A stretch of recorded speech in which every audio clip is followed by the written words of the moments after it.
You'll have heard Catalan nationalism say, "This is about freedom," or "This is about democracy." Well, that's not true. Catalan nationalism is about cultural supremacism, and its main priority is language, because Catalonia is the only territory in Europe in which the most spoken language is subject to repression.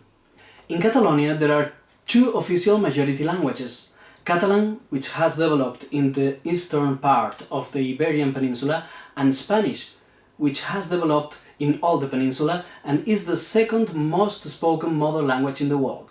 Spanish is also the most spoken language in Catalonia, followed by Catalan.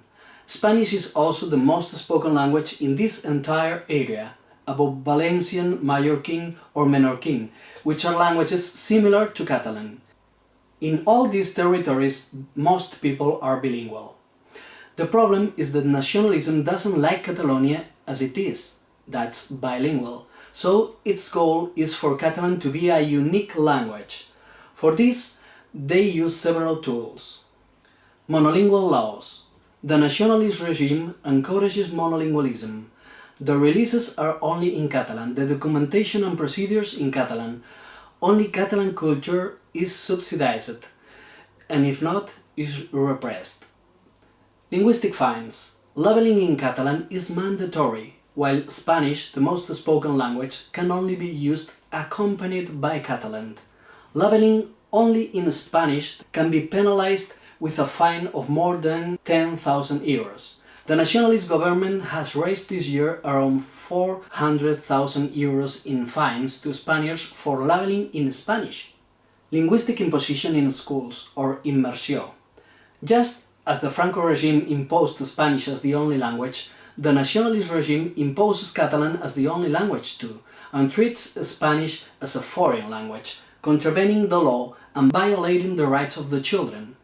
Those who during the Franco dictatorship claimed to educate children in their mother language, when they came to power, they imposed their language and now deny Spanish-speaking children that right. For nationalism, parents have no right to decide about the language, because their goal is to eliminate the Spanish language in a few generations. In some towns in the interior, nationalists harass parents who claim that right, and there are already children who, if they leave the Catalan-speaking area, have trouble communicating. Media. In Catalonia, public radio and television are monolingual in Catalan.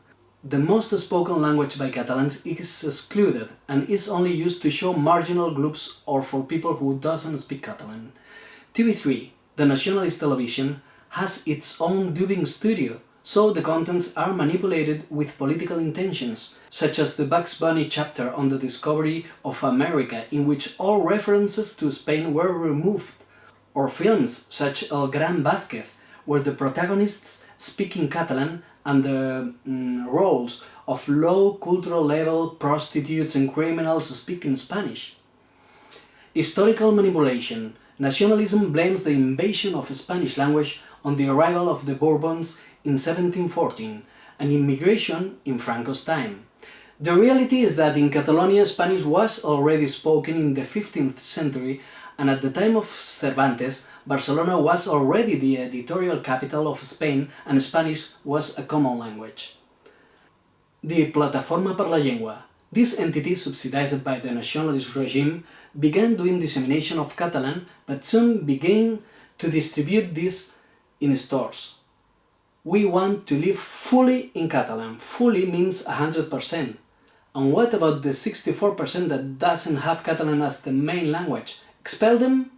The nationalist government subsidizes this association that now it's dedicated to spying on children and teachers without their knowledge, to control in what language they speak and prepare actions to prevent them from speaking in Spanish. It's a platform for the unique language, and it's also expansionist. Currently, almost everyone in Catalonia understands and speaks both languages. Finding a person who doesn't know how to express himself in Spanish is very difficult. But the former nationalist president, Carles Puigdemont, found one and appointed her as an education counselor, Laura Ponsatí. In her first interview, She apologized that she was unable to express herself in the most spoken language of her land. And it's not an exception. Several politicians in the nationalist regime are signatories of the movement for the unique language called El Grup Koiné. And President Quim Torra himself believes that it's not natural for Catalan children to speak Spanish, because nationalism affirms that the Spanish language, although it's a majority, is not Catalan culture, because, according to them, the Spanish settlers brought it with them. Curiously, the nationalist government spends hundreds of thousands of euros each year in maintaining the presence of Catalan in a little Italian town, El Alguer, which in the 14th century was colonized by Catalan settlers after expelling their original inhabitants. Alguereses have repeatedly protested against Catalan nationalist entities for colonial practices.